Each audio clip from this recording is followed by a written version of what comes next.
Los capítulos que escriben, tanto Claudia como Ivonne, ellas ya nos lo compartieron, se enlazan, ¿no? Se entrelazan entre ellos. Y un punto que señala el capítulo de Claudia dice: después de 73 años de que logramos el voto, llegamos a la paridad. Ha costado mucho que hoy seamos el Senado de la paridad, pero no es suficiente ser el Senado de la paridad. Y lo he dicho en mi caso muchas veces en tribuna. ¿De qué nos sirve ser el Senado de la paridad si no somos capaces de transformar la vida de las mujeres que representamos? Ya demostramos que organizadas damos resultados, que organizadas podemos tomar la calle, que organizadas podemos lograr sentencias, que organizadas podemos empujar legislación que hoy cobra vida. Pero ¿qué retos tenemos de frente para que la historia que se va a contar a partir de nuestra llegada sea de una transformación sustantiva para la vida de las personas? No puede ser solo una bandera al feminismo que se quede en ese ideal. Tiene que tangibilizarse, tiene que convertirse en programas, en políticas públicas. ¿A qué nos enfrentamos ahora? Que a lo mejor hay algunos gobiernos paritarios, pero que esa representación todavía no se traduce en el cambio de dinámicas, en el cambio de lógica, en la priorización de temas. Entonces, la primera reflexión es, a partir de estos procesos que hemos vivido durante 73 años, más los 5 que ya llevamos en esta legislatura, ¿cómo le hacemos para transitar de esta representación ya en los espacios paritaria al ejercicio efectivo del poder y a la transformación efectiva y sustantiva de la vida de las mexicanas que representamos? Entonces, ¿te parece que comenzamos contigo, Ivonne? Y ahorita le paso con Claudia. Porque voy a empezar con una provocación. Cuando estábamos, bueno, más bien, cuando hicimos el libro y tuvimos oportunidad de sentarnos a platicar y empezaron ya salió el libro, empezaron las presentaciones, creo que hubo una coincidencia entre todas las autoras en que nuestra querida Ivonne es muy optimista. Y le agradecemos ese optimismo porque también nos equilibra mucho el pesimismo que teníamos del otro lado. Pero justo lo que acaba de decir Ivonne de la última reforma que hay, de la última legislación de la 3 de 3, creo que lo que documentamos ambas en nuestros capítulos y en el libro, junto con el contexto de los demás capítulos, es justo que los hechos demuestran, querida Ivonne, perdón, que este gobierno sí hubo un retroceso en todo lo que se había ganado políticamente, legislativamente, socialmente, en programas y políticas públicas que beneficiaban a las mujeres, empezando por la circular número 1, el primer casi que enero de 2019, en donde se empezaron a cancelar todos estos programas que favorecían a las mujeres, estancias infantiles, vaya, ya no les vamos a contar, es cosas que sabemos nosotros. Y que no solo eso, es decir, no solo se cancelan presupuestos y políticas públicas, que lo estamos documentando en el libro, sino además se cancelan programas, se cancelan lineamientos que no solo beneficiaban, sino violencia centralmente, ¿no? Pero el tema es que además se cancela el diálogo. Se cancela la disposición que estas mujeres que por fin con la paridad llegaron a ocupar estos espacios, con esta trayectoria histórica que ya traían de lucha feminista y de pronto el retroceso simplemente porque permitieron que eso pasara, simplemente porque ni siquiera hubo un planteamiento de, a ver, señores compañeros de partido y de gobierno, no llegamos aquí por esto. Eso lo documentamos en el libro y entonces de pronto hoy hubo un cambio, hubo una cosa positiva que es la ley 3 de 3, perdón, y entonces el optimismo yo creo que se queda un poco chiquito, porque eso lo enfrentamos a todo lo demás, a todo el retroceso anterior, y entonces yo digo, realmente está justificado. La provocación que les quiero plantear es, nosotras ya documentamos eso. Un año después pasó esto, otra cosa, esta aprobación de la ley de 3 de 3 en el contexto de una serie de sesiones en donde se violaron todas las leyes posibles del proceso legislativo. Y entonces, aquí el cuestionamiento es, ¿realmente esto nos abre una ventana de oportunidad para que ustedes como legisladoras que están aquí en el Senado, para lo que viene en la siguiente elección de 2024, que se van a renovar estos poderes, de realmente continuar con esta paridad en donde se pueda volver a retomar este diálogo específicamente en lo que tiene que ver con los temas de mujeres, para entonces recoger en donde nos quedamos y reparar todo el daño que ya se hizo específicamente en programas y políticas públicas que habíamos ganado las mujeres, ¿no? Yo lo dejo así, la provocación, y todo mi reconocimiento, insisto, le agradecemos a Ivonne lo positivo, lo optimista que es, porque nos equilibra muchísimo. Gracias. No, asumo perfectamente que hay una destrucción de políticas públicas, asumo que hay un acotamiento de un impulso histórico que se venía, nosotros lo documentamos en el libro, que tenía que ver con organizaciones sociales que se comunicaban permanentemente con las legisladoras y construían políticas públicas. No me hago cargo del contexto, pero me hago cargo de la complejidad también. ¿En qué sentido? En que obviamente yo lo que veo es un movimiento feminista, México feminista, o sea, me atrevo y lo he dicho y lo he escrito. Hay un México feminista emergente, pujante, que es escalofriante en su fuerza. Y yo lo he visto en la Cámara de Diputados cuando llegan las regidoras, las juezas, las abogadas de Oaxaca, llorando de rabia porque les habían quitado la paridad bajo el argumento de que no podían violentar la gobernabilidad de sus comunidades de usos y costumbres, y van a la Corte, que por eso hay que defender a la Corte, no porque si ganan poco o menos, sino por todo el bloque de constitucionalidad que se ha construido en los últimos años. Entonces, yo veo paralelamente un movimiento, o no paralelamente, coexistiendo, un movimiento que las diputadas y los diputados, las senadoras y los senadores lo sienten en la nuca y por eso tiene que salir la 3 de 3. O sea, ya es una fuerza social tan auténtica que da un ejemplo, y eso es lo que yo he aprendido cubriendo legislativas y eso me emociona mucho. La construcción de leyes es un proceso pedagógico. No hay de que mañana va a entrar en vigor y se va a cambiar. Pero hay pedagogía social, hay pedagogía colectiva, se empieza a construir una conciencia y una visibilización, y eso es lo que hizo la 3 de 3 desde 2020 para acá. Empieza a focalizar que no es normal que un tipo llegue a ser senador y le deba la alimentación y la pensión a sus hijos o se los quite a su esposa, porque tiene mucho poder, que no es normal que un senador haya convertido al presidente de la República en antagónico de ningún violador al poder, porque es consentido del presidente. Todo eso pasó en 2021 y tenemos que hacernos cargo de que pasó para entender que por eso ha sido muy poderoso que hoy se esté votando la 3 de 3. Eso es, digamos, a terreno.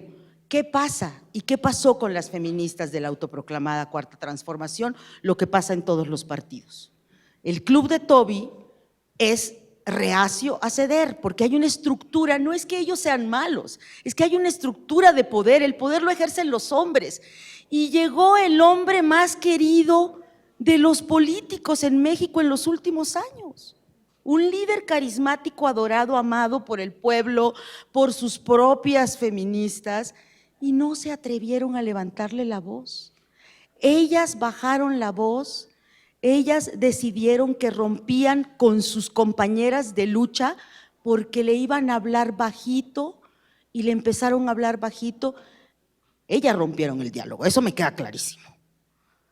Pero esa estructura patriarcal en el ejercicio del poder se reproduce en todas partes. Y no en balde se pusieron de acuerdo, con excepción de Movimiento Ciudadano, y hay que decirlo, en Cámara de Diputados, para quitarle atribuciones al Tribunal Electoral del Poder Judicial de la Federación en lo que tenía que ver con la defensa de las cuotas y de todo lo que era paridad, pueblos indígenas, discapacidad.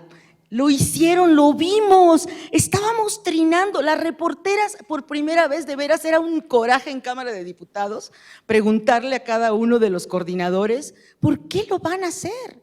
Y ahí, hay que decirlo también, Malú Micher y Olga Sánchez Cordero, que nos quedaron a deber en la primera parte, y que fueron invitadas y me hubiera gustado que estuvieran acá, se pusieron muy valientes y dijeron que en el Senado no iba a pasar, que el patriarcado manda ya, dijo Malú Micher, pero acá no va a mandar.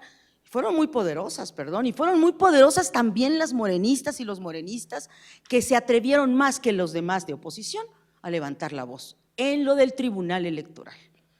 Y ahí para mí sí quedó retratado por qué tenemos un líder patriarcal que dice el feminismo es neoliberal, todas se someten, pero también se someten en otros partidos.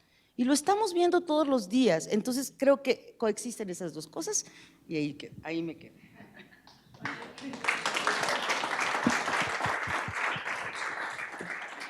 Pues primero muchas gracias a Vero Delgadillo, como bien dicen, la tercera es la vencida y aquí estamos y me da mucho gusto recibirlas. Yo de profesión soy periodista y para mí cuando leo un libro de compañeras de lo que durante 30 años he hecho en mi carrera, que es el periodismo, y que no lo puedes dejar nunca. Quiero decirles que siendo legisladora es mucho más complejo ponerte del lado del poder teniendo una profesión como el periodismo. Y para mí esta invitación, esta lectura del libro, estas anécdotas, esta historia que nos cuentan, no significa otra cosa que tenemos que acceder al poder y tomarlo. Porque el problema, lo han reflejado aquí muy bien, no podemos decir que las mujeres llegamos a tomar el poder porque no lo tenemos. Exacto, somos mitad y mitad, pues qué bonito, muy bien, ahí vamos. Pero ¿cuántas son coordinadoras de los grupos parlamentarios? ¿Y cuántas de las que por lo menos en el Senado son coordinadoras de los grupos parlamentarios actúan como hombres? Eso está horrible, porque cuando uno llega al poder tiene que actuar con el feminismo desde adentro. Y probablemente las que no nacimos en una sociedad tan abierta, ¿no? Y que entendimos el feminismo desde la actividad periodística, pues tenemos hoy hijas de 28 años, que es mi caso, y que va a marchar los 8 de marzo y que se pone mi teléfono en el brazo con plumón indeleble y me dice, ma, cualquier cosa te van a hablar. Y yo, ay no, mija, no vayas. O sea, quiero que me entiendan que esto es generacional. Y las que tenemos que aprender del feminismo, tenemos que exigir la congruencia del mismo. Y me extraña muchísimo, y lo lamento, que no haya en este panel hombres senadores. Sé que se invitaron y ya había mis dos del Grupo Plural. Gracias, compañeros del Plural. Me siento, senador Pech, me siento muy respaldada porque somos 4 y hay 2, 3. ¡Ay, gracias! Pero la verdad es que no hemos entendido que con esta visión feminista, sin el respaldo de los hombres, seguiremos tomando decisiones en soledad. Porque ellos aparentan que son feministas, ellos aparentan que apoyan los movimientos, aparentan, pero y siguen aparentando. Y las mujeres que hoy ostentan el poder reprimen las marchas. Y hoy vemos una gobernadora de la Ciudad de México que reprime a las feministas. Y yo no entendía por qué pintaban y rayaban, y creo que el primer año todavía me atreví y hoy me avergüenzo de haber hecho un exhorto desde el grupo mayoritario al que pertenecía, en donde les decía, pero no rayen, pero no pinten. Y cuando mi hija tenía en ese momento 24 años y cuando ella sí es una feminista que hay que Jesús Cristo Redentor, es que Dios la ampare, cuando me explicó, mamá, cuando no te escuchan, alza la voz. Y cuando tu voz no sea suficiente, grita. Y cuando grites y no sea suficiente, rompe. Y si hay que pintar, pinta. Y eso es lo que yo quiero que entiendan todas las mujeres. Hoy tenemos una elección en puerta, el 4 de junio, en donde hay 2 mujeres por acceder al poder. Una que ensaya para ver si llora más o menos. No, llórele más, llórele más. Cuéntelo del niño muerto, no sé si ya lo vieron, ha sido nota el día de ayer y hoy. No, pero llórele más, le dicen a Delfina, llora más, llora más. Y no quiero que este panel se vuelva tampoco, y así lo crean, al rato van a decir, el panel de las neoliberales. Yo soy plural y he apoyado muchas cosas del grupo mayoritario y soy muy analítica y creo que he logrado ser congruente a lo largo de mi vida. Pero tenemos que hacer un análisis, ¿qué mujeres queremos en el poder? Y yo me iría más allá del libro y por eso lo pongo en la mesa. Porque no es el simple hecho de ser mujeres porque somos mujeres y nacimos mujeres. ¿Estamos listas? ¿Nos estamos preparando? ¿Desempeñamos nuestro trabajo como debe ser? Es ahí donde el cuestionamiento hay que hacérnoslos a nosotras. Y creo que las condiciones están dadas. Necesitamos prepararnos todos los días y necesitamos aprender a escuchar. Porque yo he tenido grandes discusiones con muchas compañeras que durante 3 años fuimos del mismo grupo parlamentario y yo les decía, es que vamos a darles 45 días porque tengo una iniciativa para la paternidad masculina y vamos a darles 45 días a los maridos para que la mujer se vaya a trabajar y los hombres se queden con su niño y se genere este vínculo. Yo, entre otras cosas, soy guía Montessori, bueno, ya no vendo tamales porque no me da tiempo y no me salen y eso de bailar no se me da. Y me decían las feministas de la Cuarta Transformación, ¿por qué les quieres dar más vacaciones? Ay, no, es que auxilio. Y luego me preguntan que por qué me fui. Y les digo, ay, no me quieran hacer la campaña de traidora a la patria, me encanta. Quiero salir en todo Puebla siendo traidora a la patria, porque no puedo creer que haya diferentes feminismos. Somos mujeres, tenemos compromisos, yo la dejo aquí y si se puede dar más tarde la discusión. Gracias, compañeros del Plural, por estar aquí presentes. Gracias, Pech. Y vamos juntos por una transformación real. Muchas gracias.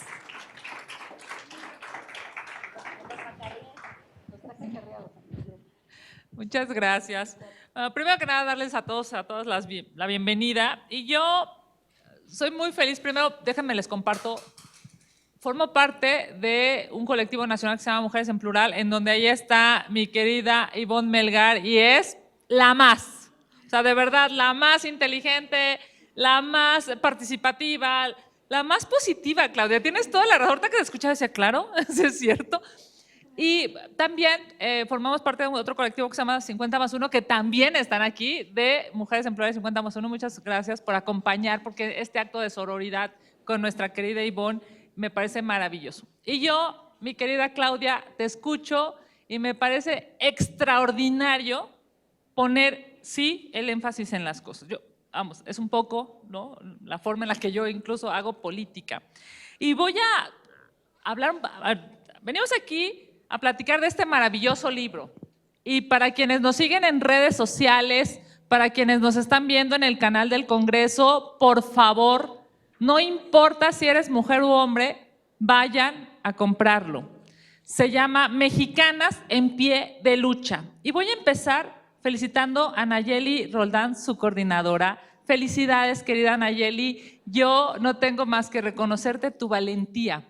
Recuerdo muy bien cómo tuiteaste y dijiste, estoy aquí de amarillo y en primera fila, cuando por supuesto se viralizó tu intervención en Palacio Nacional, y así se hace.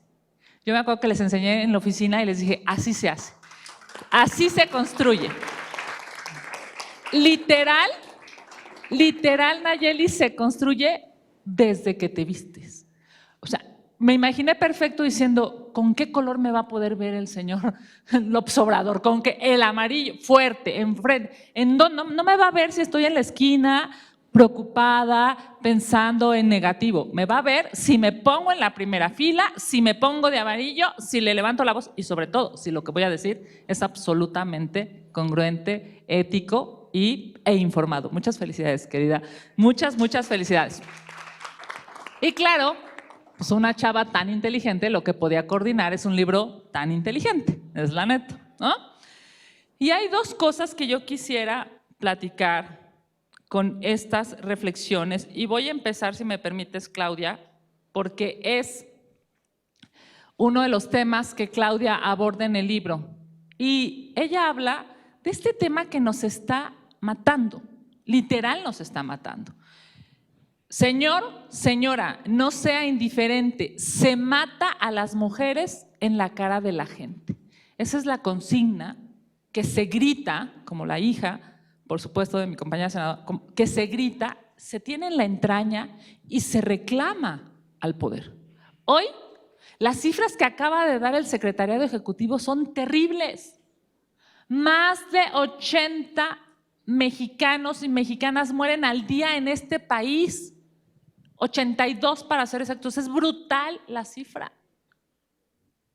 No podemos entender que haya una transición o que haya un gobierno paritario, ese que tanto peleamos, por el que votamos, el que hemos exigido, el que estamos replicando, no solamente en el legislativo, sino en el ejecutivo y en el judicial, y no solamente a nivel federal, sino en estatal y municipal, y no solamente en el gobierno, sino también en los organismos constitucionalmente autónomos. No sirve si no salva la vida de las mujeres.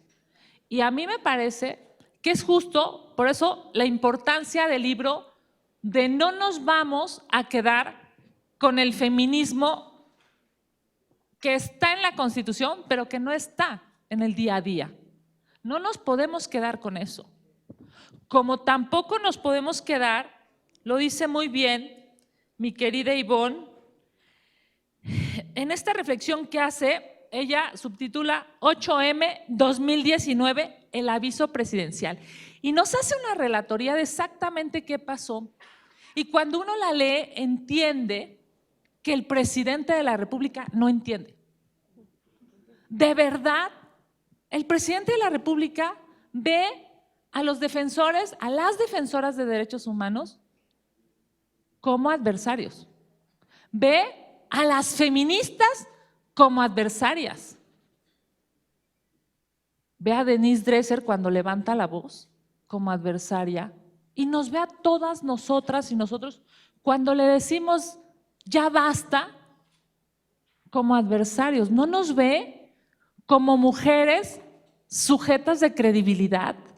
No nos ve como mujeres que estamos rifándonos todos los días intentando construir un mejor país. Eso no lo ve. Porque él ve, ¿estás conmigo o estás contra mí? El 8M increíblemente gira a su alrededor. Bueno, lo acabamos de ver en este último 8M 2023. Sacaron a las mujeres del Pleno para llevárselas a Palacio Nacional, a las legisladoras de Morena y aliados, para llevárselas a solear al patio de Palacio Nacional y que lo estuvieran viendo en lo alto. Es una vergüenza, de verdad, porque la forma es fondo. Si López Obrador piensa que hasta el 8M tiene que ver con él, pues por eso es que no puede haber una transformación feminista. Por eso es que esta transformación ya no fue feminista. Por eso es que los feminicidios siguen aumentando. Y por eso, mis queridas amigas y amigos, es que este tipo de libros se hace súper necesario y se agradece desde una visión feminista, pero también desde una visión humanista.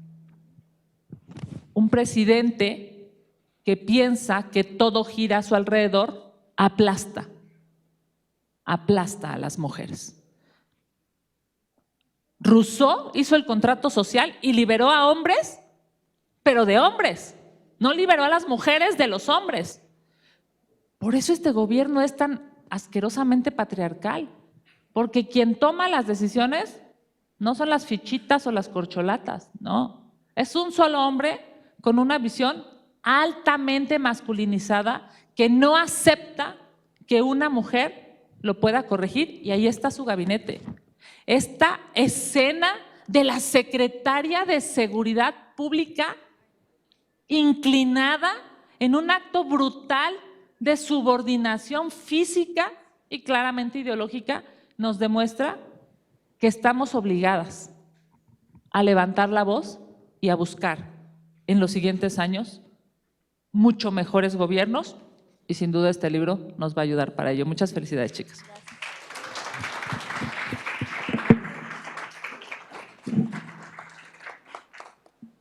Tenemos muchos retos, tenemos muchas cosas que cambiar.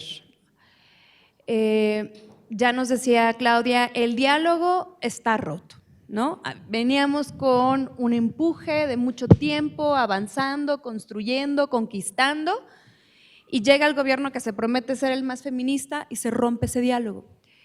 El diálogo entre la sociedad y la autoridad. Pero el diálogo tomó otros espacios, la calle, las redes. Es decir, el diálogo no ha parado. La lucha feminista no se ha frenado. Tiene otras dimensiones, tiene otras capas, tiene otros rostros, pero está ahí. Y también trastoca nuevas generaciones, con otras motivaciones dentro de la misma lucha. ¿Se está renovando el feminismo? Sí. ¿Qué área de oportunidad tenemos hoy? Lo dijiste, hay que retomar el diálogo. Ese es un primer reto. Segundo, tenemos que recuperar las conquistas que teníamos. Ese es un reto que tenemos. O sea, no podemos dar un paso atrás, porque este ya dio, pero no un paso, o sea, echó una carrera de espaldas, pues. ¿Cómo le hacemos para regresar sin regateos a lo que habíamos avanzado y dar pasos hacia adelante? Es otro reto. Nancy lo dijo, ¿de dónde están los hombres? Yo sí creo que los hombres tienen que estar en esta mesa sentadas con nosotras. ¿Por qué? Porque siguen ocupando espacios de toma de decisiones y porque nuestra llegada no implica su salida, implica nuevas dinámicas en el poder compartido, el poder en el que los hombres tienen que ser sumamente sensibles, los tenemos que sensibilizar. Alguien dice, oye, yo no voy a hacer pedagogía con los hombres, y es respetuoso. Yo les digo, yo sí hago pedagogía, yo sí creo. Yo le entro a eso, por eso tengo un movimiento que se llama Lucha como Niña, lo he dado 125 charlas en todo el país y no lo doy si no hay hombres presentes. Yo creo que ese es un reto que también tenemos. A ver, ellos siguen tomando decisiones, siguen ocupando espacios de poder y nuestra llegada no implica que ya no vayan a estar, implica que vamos a compartir el espacio. ¿Cómo le hacemos para escribir nuevas reglas en la que nuestra voz sea escuchada, en la que nuestras causas tengan sentido y que no lo vean como es una condescendencia con las mujeres? Oigan, es lo que toca, no nos hacemos el favor, ya accedimos al poder, hay que ejercerlo, pero hay que cambiar las dinámicas. Y aquí les pregunto, y que con esto podríamos cerrar este primer diálogo y que nos dé cada una reflexión. ¿Cómo escribimos nuevas dinámicas en estos espacios de ejercicio de poder o de diálogo entre hombres y mujeres para que se entienda que combatir las violencias es ayudar a construir un México más justo y más igualitario? Que el México como lo tenemos nos afecta a todas y a todos. Hablar de violencias de género no es una cosa de viejas, son de derechos humanos, de la vida de toda la población porque nos atraviesa a todas y a todos. ¿Qué hacemos para construir esas nuevas dinámicas? ¿Cómo las construimos? ¿Cómo le hacemos para que el diálogo permee en las fibras más profundas del sistema y no sea solo algo que veamos, que reconozcamos desde afuera, pero que no tenga raíces en el interior? Necesitamos que el feminismo germine en las instituciones, pero también en las personas. Entonces, con esto les paso para ir cerrando. Creo que el Congreso, las legisladoras, las políticas, los políticos tienen una oportunidad de oro con el Sistema Nacional de Cuidados. Ya está planteado, tiene 0 pesos, 0 centavos. El reto es, bueno, exacto, y el reto es aprobarlo, darle dinero, porque no es solo un tema de feminismos, sino es un tema, el Sistema Nacional de Cuidados nos toca a todas las personas, es la cotidianidad no solo de las mujeres, sino de los hombres también. Y a partir de ese debate sobre el Sistema Nacional de Cuidados, que es la gran lucha de las mujeres que viene ya está planteado, es justo ¿Qué tipo de país nos queremos plantear como personas, como mexicanos y mexicanas? ¿Qué tipo de país, qué tipo de democracia, qué tipo de sociedad a partir de algo tan simple y tan sencillo que puede ser tan cotidiano y que a la vez es tan fundamental como un sistema nacional de cuidados? La población cada vez está envejeciendo más, ¿no? Literal. A nosotros, bueno, chance tuvimos 2 hijos y algo nos va a tocar, y a nuestros hijos, quién sabe, no van a tener descendencia y cada vez, o sea, el tema aquí es ¿cómo le van a hacer ustedes que siguen teniendo aspiraciones políticas para la siguiente elección, para el siguiente congreso, para lo que se va a jugar en el 2024, para aterrizar este tema que consideramos fundamental, no solo para las mujeres, sino para todos? ¿Cómo recuperar ese diálogo? Porque ahorita la polarización nos tiene a todos con los ánimos súper crispados, pero es algo que se tiene que sentar a negociar. ¿Cómo plantear políticamente en una campaña electoral que el diálogo no es lo peor que le puede pasar a este país ni a la política de este país? El diálogo es indispensable y necesario cuando estamos partiendo de una posición de pensamiento único en donde justo se ha planteado lo contrario. No puedes, y no es de ahora, viene de la izquierda dogmática, ese siempre ha sido el planteamiento de nosotros no negociamos porque es negociar con el no. No se trata de negociar en lo oscurito, se trata de tener debates abiertos, francos, directos, en donde, ¿qué vamos a hacer? Nosotros somos el electorado, nosotros con nuestro voto podemos inclinar la balanza, pero ¿y ustedes qué ofrecen del otro lado? ¿No? ¿Cómo le van a hacer para sentar a estas mujeres que traicionaron su trayectoria en aras de un movimiento, de un planteamiento de poder que hay en este momento, para, bueno, ahorita no sé, a lo mejor le están apostando que si llega Claudia, entonces ya se van a poder soltar el chongo? ¿Quién sabe? No sabemos, pero entonces aquí la cuestión, o sea, yo lo que les planteo es justo cómo le van a hacer, cuál es la propuesta, cómo las van a obligar a que esa presión que hay en las calles hoy afuera con estas chavas que ya no están dispuestas a permitir que sigan pasando este estado de cosas, ¿cómo le hacemos para el siguiente congreso, la siguiente legislatura, tocar estos temas que son básicos, fundamentales para nuestra sociedad, ¿no? Bravo. Bravo. Pues tocaste algo que realmente nos preocupa mucho a quienes hoy tenemos el privilegio de representar. Primero, porque las mujeres somos un buen producto electorero. O sea, si ustedes, yo llevo 20 años haciendo política, no es mucho, pero bueno, parte de mi vida la llevo haciendo política. Y siempre son las mujeres las que sacan a votar. Siempre son las líderes de las colonias, las seccionales. La mayoría somos mujeres en las elecciones, las que construimos elecciones. Entonces, estamos en tiempo de campaña, en 4 meses se arranca el proceso electoral para el 24, y claro que decir que es tiempo de las mujeres y que toca mujer, en Puebla no sé si han visto, es penoso y lamentable un anuncio que alguien está sacando, que me imagino que es de la Cuarta Transformación, porque dice toca mujer, hoy toca mujer, toca gobernadora, gracias, mi Ivonne, yo sé que eres gran apuntador. Pero además estoy enojada porque me lo están adjudicando a mí, y sacan a una mujer así, súper misógino, patriarcal, asqueroso, estúpido, no sé cuántos adjetivos más podría decir en este evento, pero perdón que me desvío un poco del libro, pero es lo que quiero reflejar un poco. Ese es el feminismo de la Cuarta Transformación, una mujer en una cama y entra un viejito, ¿no?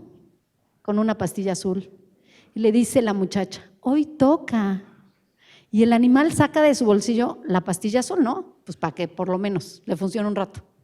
¿Ah? Seguimos en esos imaginarios estúpidos y lógicos de que la sexualidad es parte del crecimiento político de las mujeres. Voy a hacer una pausa ahí. Y entonces la mujer dice, no, hoy toca gobernadora. Digo, o sea, bueno, no pude insultar más el Twitter que saca… Y todavía dicen que tal vez tú eres la que lo hizo. Dices, bueno, no, ni como periodista ni como mujer, es denigrante, es absurdo, y hay una segunda versión. No, es que es una novela horrorosa.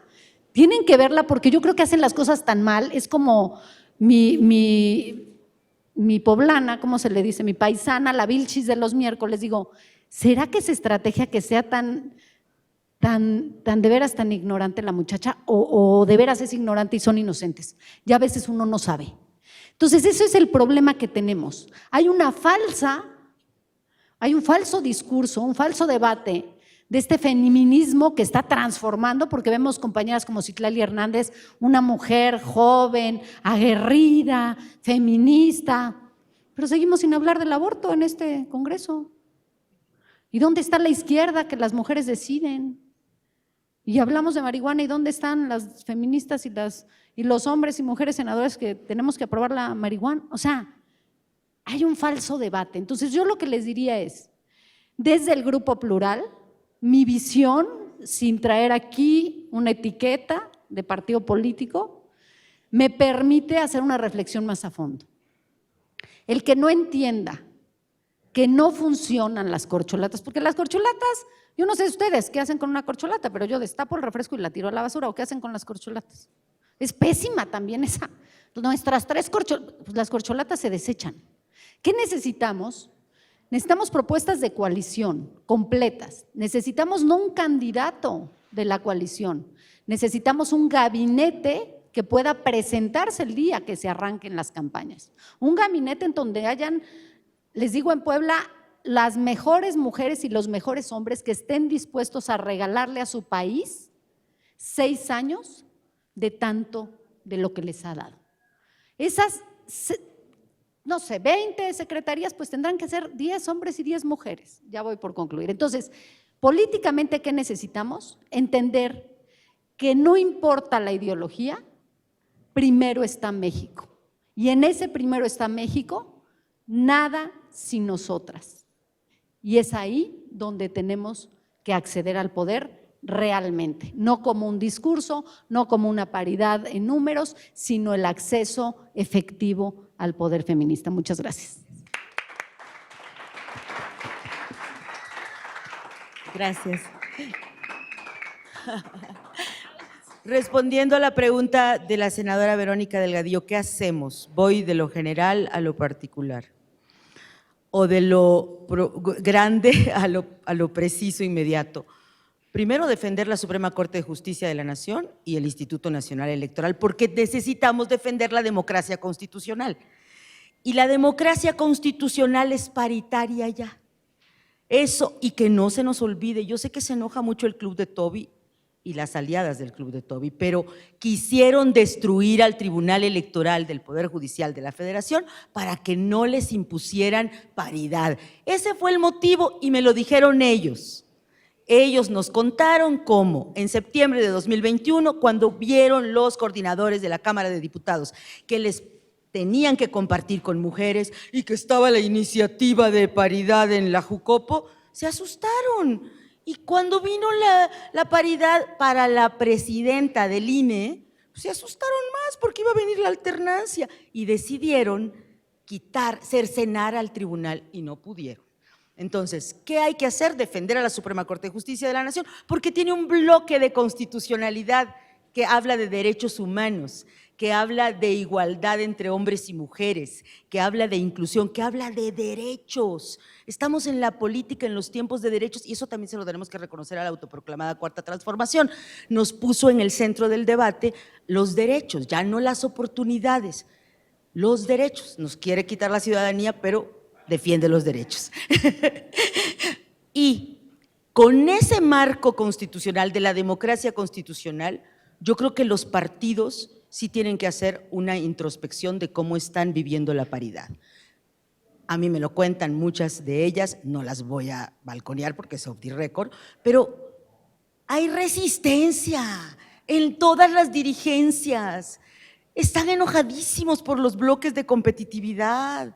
Se ponen muy molestos los gobernadores porque van a poner a una mujer. Y sin embargo, de 2021 para acá, por favor no se les olvide, había 2 gobernadoras y hoy hay 9. Entonces, es real la paridad. Lo que pasa es que ya la estamos normalizando. Entonces, ¿qué tenemos que hacer? Seguir normalizando, legislando, visibilizando y regulando. La 3 de 3 va a generar, si es que la promulga el presidente. Ahí vamos a ver si Morena, en todos los estados y en el Congreso y en la Comisión Permanente, puede presionar. Tenemos muy poquitos días para que se promulgue y esa es una prioridad que tenemos que hacer ahorita, que se promulgue antes de que lleguen los primeros días de junio, porque si no, se venció el plazo. Pero ¿qué veo yo? Es un proceso de seguir educando, haciendo pedagogía con la sociedad civil, visibilizando y regulando, porque la 3 de 3 sí va a generar injusticias, ya las estoy viendo, o sea, el uso también a veces faccioso de la misma, de alguien a quien van a evitarle que vea a sus hijos, entonces va a haber extremos porque así son los procesos de cambio, pero el poder ver que un deudor alimenticio, que un agresor de violencia doméstica, que un agresor sexual, que un agresor de violencia política no pueda llegar a la papeleta, a la boleta, va a ser muy relevante. Sin embargo, vamos a tener que empezar también a regular. Las leyes secundarias van a ser muy importantes. No podemos vivir en la cancelación. Eso yo también, como me niego a la cancelación de cualquier persona, me niego a la cancelación de políticos, de partidos, porque esa también es una tarea.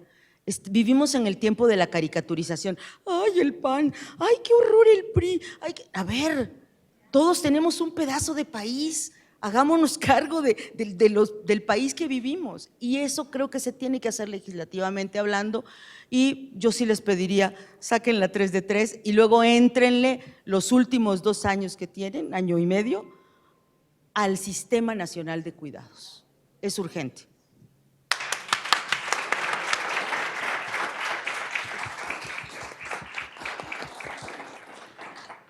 Pues yo creo que la pregunta es súper oportuna, sobre todo porque estamos aquí en donde se hacen las leyes y efectivamente impacta, incluso para mal, si aquí en este espacio legislativo, en el Congreso, algo no funciona. Dicen que el bien mal hecho, decía el fundador del PAN, el bien mal hecho es peor que el bien en sí mismo. Entonces, si hacemos una ley mal, queriendo ayudar y perjudica, yo estoy segura, incluso, que la propia ciudadanía pues nos reclama. A ver, un poquito, mi querida Vero, además de felicitarte por esta mesa y agradecerte la pluralidad de visión, gracias por luchar como niña todos los días, desde Jalisco y en el Senado de la República. ¿Por qué hoy estamos en esta discusión de si las mujeres en el poder tenemos poder? Pues porque hoy sí ya tenemos gobernadoras, porque hoy sí ya hay alcaldesas, porque hoy sí hay senadoras. Esta mesa era imposible de entender hace una década, imposible. Nunca hubiéramos imaginado que los señores con todo cariño estuvieran de aquel lado y las mujeres aquí. ¿Por qué? Porque había un patriarcado súper gandalla, esa es la verdad. ¿Cómo empezamos a cambiar eso? A través de la ley. Llegamos medio siglo tarde a los derechos de las mujeres en este país. En lo que en Nueva Zelanda las mujeres votaban por mujeres, nosotras aquí estábamos en Yucatán, en el Congreso Feminista de Yucatán y en Querétaro. Pues nunca, esta Constitución no tiene una visión feminista porque no había mujeres en la discusión de la Constitución. Esa es la verdad. Hemos tenido que deconstruir eso para construir leyes distintas y mejores para nosotros. Claro que hay que defender a las instituciones. Y a mí me preguntarán, ¿cómo vamos a alcanzar una visión feminista, una política pública feminista, una ley feminista, una justicia feminista? Pues preservando las instituciones. Eso es lo primero que hay que hacer. Hoy, a ver, si es cierto, tenemos a 2 ministras que la verdad están para llorar, ¿no? Una que dijo que iba a proteger los derechos humanos y es impresionante, o sea, Loreta le dio al traste a su propia carrera, a su propia historia con tal de quedar bien con López Obrador. Es súper triste, de verdad. Y eso se tendrá que analizar después de manera, yo diría, antropológica, ¿no? Porque es terrible. Y la otra señora que es la de las que se plagia las tesis y esto, ¿no? Que sabemos que, a ver, evidentemente pues, vota todo lo del presidente pues, porque tiene un montón de poder y un montón de lana, ¿no? Pero quitando esas 2 expresiones, hoy hay mujeres que de verdad vale la pena decir, qué fregón que existen las leyes de paridad. Ahí está la ministra Piña, mesurada, ¿no? O sea, su forma es totalmente distinta y distinguible a la de López Obrador y su visión de Estado es totalmente distinta, es súper valiente, echada para adelante, con una lógica de control constitucional clarísima y vale la pena, digamos, construir y defender esas instituciones. No podemos entender que en el poder, digamos, pues más claro, que es el poder ejecutivo, que no es el uno, pero en el poder trifurcado es cuando menos el más visible en entendimiento social, López Obrador se va a ir y nunca pudo tener un gabinete paritario, neta. O sea, de verdad, nunca pudo encontrar 10 o hasta 11 mujeres inteligentes en este país, aunque sean Morena, yo creo que sí las hay, porque el señor no tiene una visión feminista, no las encontró y se va a ir, incluso violando la Constitución. Nosotros aquí, miren, yo la verdad es que me siento muy feliz de poder ser vicecoordinadora de mi grupo parlamentario. Yo lidero los debates en el Pleno. Ahorita en la permanente, saliendo de aquí voy a correr porque vamos a debatir. Nosotros estamos, digamos, siendo un bloque de contención fuerte, ahí están los senadores y senadoras, y yo ya hoy no tengo un inconveniente en voltearle y decir a un diputado o senador, sube. Vamos, ¿no? Hace 10 años eso hubiera sido imposible. O sea, que una mujer venga y te diga sube y tú te pongas en friega a escribir porque vas a subir. Hoy es posible porque las mujeres estamos en la toma de decisiones, estamos, vamos, no solamente en el cargo, sino en el poder. Yo creo, mi querida Vero, a todo el auditorio, que cada vez se va a decantar más. Las mujeres en número vamos a tomar decisiones en calidad. Y aquellas que no, porque sigan, voy a usar la metáfora de Ivonne, haciéndole caso a los clubes de Toby, van a quedar evidentemente en lateral porque las mujeres estaremos aprendiendo. El discurso de las 5 aquí y de todas, seguramente es súper distinto a hace 20 años, porque ya tomamos el micrófono tantas veces que ya podemos decir lo que pensamos. Hoy hay que hacer eso, hay que formar cuadros, hay que empoderarlas, hay que hacer que tomen decisiones, hay que hacer que no estén esperando una instrucción de un hombre. Y así, y yo estoy convencida, así México va a cambiar. Con todas, por cierto, y con todos de la mano. Gracias.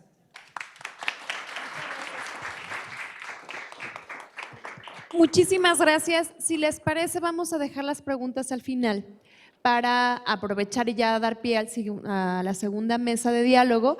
Y agradecemos mucho a las participantes de esta mesa, a las senadoras, a Claudia, a Ivonne. Las invitamos ahora de nueva cuenta si nos acompañan en la primera fila y le pedimos por favor a Valeria y a Nayeli que por favor pasen y se integren. Por favor, sí. En lo que llegan, si quieren.